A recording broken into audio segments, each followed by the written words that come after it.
አብርሽና ሩታ ብቻቸውን አበሩ። አብርሽ ከማንም ጋር ሳትሆኚ እንደዚህ ብቻሽን ላውራሽ እፈልጋለሁ ብሎ እቤቷ ድረስ ሄደ። ዳኒም ሜላትም ሌሎቹም በሌሉበት አብርሽና ሩታ ስለ አዲሱ ልጅ አወሩ።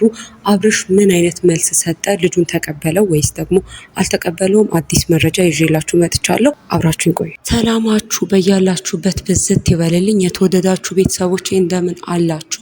ለዚህ ቻናል አዲስ ከሆናችሁ ሰብስክራይብ የሚለውን እየተጫናችሁ የቻናሌ ቤተሰብ ሆኑ። ቻናሌን እርዱት፣ ደግፉት፣ እኔንም አበረታቱኝ። ወደ መረጃው ገባለሁ። እንግዲህ እንደተመለከትነው ከሆነ ከትላንትና ወዲያም ትላንትና ያው የሩታ ጓደኛ ነን የሩታ ወዳጅ ነን ብለው ዳኒና ራሷ ሜላት ሁለቱ አንድ ላይ ሆነው ዳኒን ብቻውን አነጋግረውት ለምነውት ከዛ ደግሞ ሩታን እንዲያገኛት ልጁን ተቀብሏል፣ አብረው ተስማምተዋል ብለው የሰሩትን ቪዲዮ ሁላችንም አይተን ነበር። ሆኖም ግን አብርሽ እነሱ እያሉ ከእሷ ጋር ኮንፈርተብል ሆኖ ነፃ ሆኖ ራሱ ማውራት እንዳልቻለ ጭምርና በጭራሽ በፍጹም ቢሆን ደግሞ ያደረጉትን ነገር እንደማይረሳው በተለይ ደግሞ ያኔ እሷ ቤት በነበረ ጊዜ የሆኑ ነገሮች ቪዲዮ ይዘውበት እንደዚህ አይነት ነገር ነበር እና ያንን ነገር ውስጡ ስላለ ያንንም ደግሞ ሊረሳው ስላልቻለ አብርሽ እንግዲህ እናንተ እያላችሁ በጭራሽ ከእሷ ጋር አላወራም እንደምትሉኝ ተስማምቼ የመጣው መስሏችኋል ወይ ብሎ የማይሆን ነገር ተፈጥሮ ነበረ። አብርሽ እላፊ ተነጋግረው ጭምር ነበር አብርሽ ሄደውና ያው በዛ ምክንያት ሩታም በጣም ከፍቷት ነበር።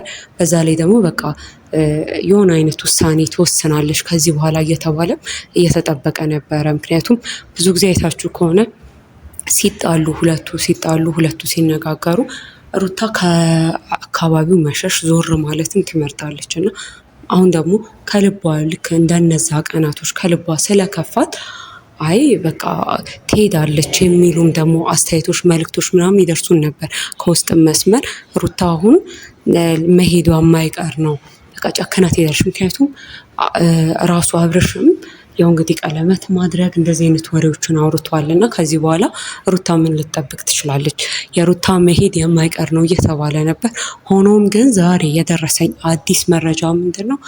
ሩታ እና አብርሽ እንደተገናኙ እና አብርሽ እንግዲህ ያለማንም ዳኒም ሳይኖሩ የሩታም ዘመዶች የራሱንም ዘመድ ማንንም ሳያስከትል እቤቷ እንደሄደ እና እንዳወሩ ስለ ልጃቸውም እንዳወሩ ስለነበራቸውም ልጅ ስለ ትልቁ ልጃቸው ያው ትልቅ ከተባለ ያው ገና 1 ዓመት ባይሞላውም የመጀመሪያ ልጃቸው ማለት ነው። ስለሱም ቢሆን እንዳወሩ ማለት ከዚህ በኋላ ምን አይነት ህይወት ነው ምን አይነት ተስፋ ነው የሚኖረው ይሄ ልጅ እሱ እያሰበ ያለ ነገር አዲስ ህይወት ስላለ ለልጅ ያለውለት እያለ ስለነበረና ምን አይነት ህይወት እንደሚኖር እንዲሁም ደግሞ ሆዷ ውስጥ ስለተጸነሰው ልጅም ጭምር እንዳወሩ መረጃ ደርሶናል። እንግዲህ ያው ምን ጊዜም ቢሆን ነገሮችን የሚያባብሱት በዙሪያ ያሉ ሰዎች ናቸው ይመስለኛል። እንዲሁም አንዳንድ ጊዜ ከውስጥም መስመር እንደሚነግሩን መረጃ ከሆነ አንዳንዴ የሆነ ሁለተኛ ሶስተኛ ሰው ምናምን ሲኖር ሌሎች ሰዎች ሲኖሩ እነሱም እንቢተኛ ይሆናሉ። አብርሽም ሩታም እንቢተኛ ይሆናሉ። በቃ ሁለቱም እንደተበደሉ ሁለቱም እንቢተኞች ይሆናሉ። ግን ብቻቸውን ሆነው ሲነጋገሩ አንዱ ሰው ኢጎ ገድሎ ነው ወደ ሌላ ሰው ሊመጣ የሚችለው። በእርግጠኝነት አንድ ሰው ያለበትን ኢጎ ያለበትን ይሄ ኩራት ምናምን ትቶ ነው የሚመጣው። አብርሽም የሩታ ቤት ሲመጣ ያንን ነገር ትቶ ነው።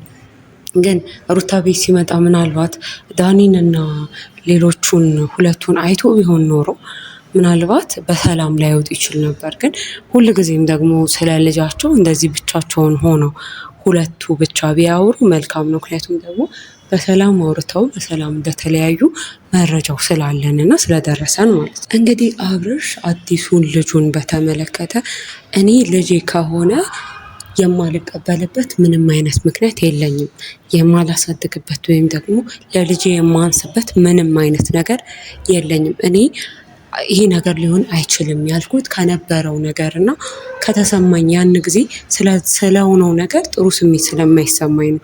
ይሄ ልጅ የመጣበት እኔም አንቺም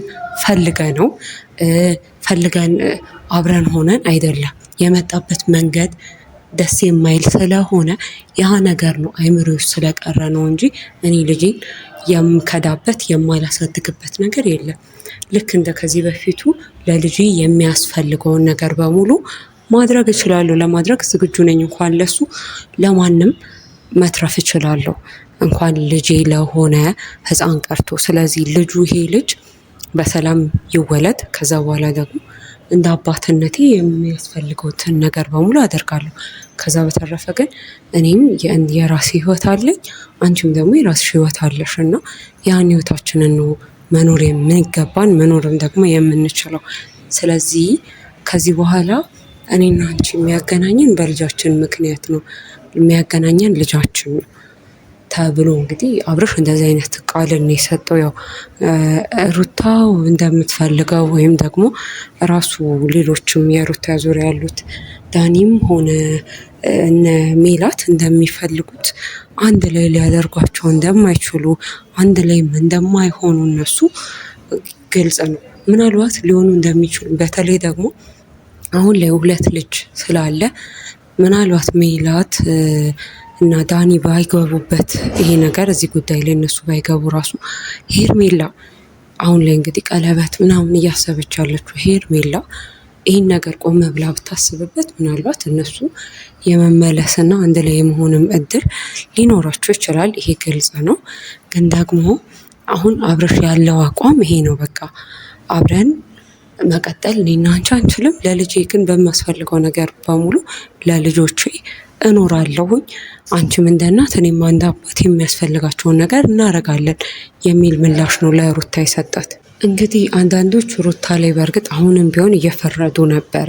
ምንም ቢሆን አብርሽ አሁን ላይ ልክ ነው፣ መጀመሪያ ያደረግሽው ነገር ነው አሁን ላይ ምላሹን እያገኘሽ ያለሽው የሚል ነገር አለ በሩታ ዙሪያ። ግን ምንም ብትሆን በተለይ ደግሞ ነፍሰ ጡር የሆነች ሴት ነፍሰ ጡር የሆነች እናት ደግሞ ምንም ቢሆንና ምንም ብትሆን ይከፋታል። እንደሚከፋት ግልጽ ነው። በተለይ ደግሞ አባትየው ከጎኗ ሳትሆን 2ኛ ልጅ ልታሳድግ ነው።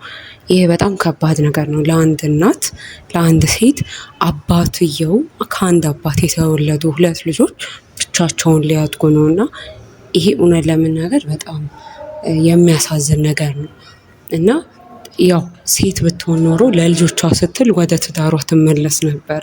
በጣም ግልጽ ነገር ነው። ግን ወንድ ልጅ ሲሆን ያው እንደዚህ ነው። ብዙ ጊዜ ወንድ ልጅ ሲሆን በቃ አልፈልግም ካለ አልፈልግም ነው እና ምንም ነገር ለመወሰን ደግሞ ወንዶች ብዙ ጊዜ አይከብዳቸውም።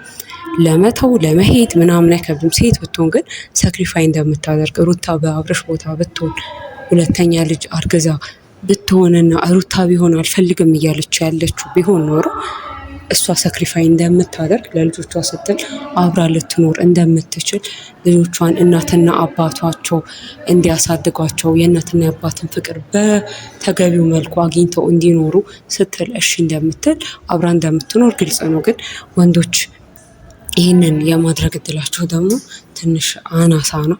በእርግጥ ሁለቱ አንድ ላይ ቢሆኑ ልጆቻቸውንም ደግሞ አንድ ላይ ቢያሳድጉ በጣም እጅግ መልካም ነው። ሆኖም ግን አሁን ላይ ያለበት የአብርሽ ሁኔታ እንደዛ አይደለም እና አንዳንዶች እንዲሁም በኮመንት ምን እያሉን ነበር፣ በውስጥ መስመር የሚሰጡን አስተያየት አሁን ላይ አብርሽን ከዚህ በላይ መጫን አያስፈልግም፣ መተው ነው። ምናልባት የልጅ ፍቅር በራሱ ሊመልሰው ይችላል። ነገ ከነገ ወዲያ ልጆቹ ትንሽ ከ1 ዓመት ከ2 ዓመት ከፍ ሲሉ የልጅ ፍቅር ራሱ ቤትን ይሞላልና የልጅ ፍቅር ራሱ ሊስበው ሊጠራው ወደ ቤት ወደ ትዳሩ ሊመልሰው ይችላልና ከዚህ በላይ ጭራሽ እንዲርቅ ማድረግ ነው። እሱን አስሬ ከዚህ በላይ መጨቅጨቅ፣ ከዚህ በላይ አንድ ላይ እንዲሆኑ መግፋት፣ እንዲርቅ ማድረግ ነው እሱን አብርሽንና ይሄ ነገር ባይሆንና ሩታን ብትሆን ከዚህ በኋላ ይህን ነገር ብታቆም ከዚህ በኋላ በቃ ህይወቷን እየኖረች የሚሆነውን ነገር ብትጠብቅ መልካም ነው የሚል አስተያየትም ሰምተናል። ውድ ቤተሰቦቼ ለዛሬ ይዤላችሁ የመጣሁት መረጃ ይህንን ይመስል ነበረ። ለቻናሌ አዲስ ከሆናችሁ ሰብስክራይብ የሚለውን እየተጫናችሁ የቻናሌ ቤተሰብ ሁኑ። ቻናሌን እርዱን፣ ደግፉልኝ። ሰላማችሁ በያላችሁበት ብዝት ይበል። ሰላም ቆዩኝ።